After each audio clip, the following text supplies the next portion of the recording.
currently in a camp 90 kilometers from the Somalian border in Dadaab, and with me, surrounded by refugees who have traveled for months and months to get away from the drought that's hit East Africa.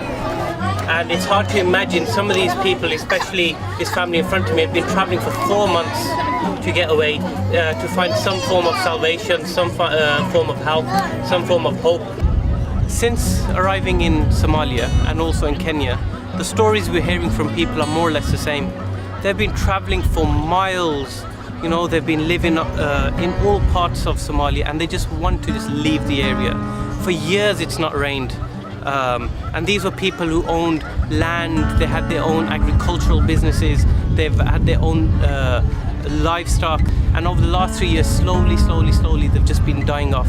Many of these mothers are telling us stories of how they've had to leave their children behind to die.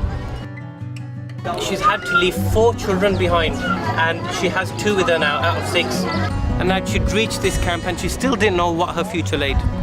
How do we as the international community deal with something like this? We come here, give our donation, then straight after Ramadan, we'll probably end up forgetting about this. But these people will have to live with this for the rest of their life. Islamic Help has initiated a large dry food distribution as phase 1 of our intervention in Somalia. We're currently working in southern Somalia in a small town called Doble, which has a population of almost 50,000 people. We've had 75 tons worth of food aid, which has been kindly donated. We've initiated a further 50 tons worth of food.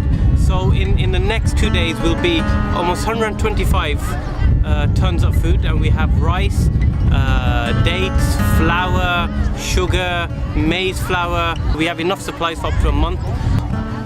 What Islamic Help has witnessed here, and how the people of Somalia are suffering because of drought, famine, conflict, really saddens us. And I just want to ensure the people of Somalia, the people of the drought affected area, not just in Somalia but in Djibouti, in Ethiopia, in Kenya, that as far as we have the ability and as far as Islamic Help donors support our organizations, we will stay here. We have no intention of going, because their hunger, their suffering, the poverty does not finish after Ramadan.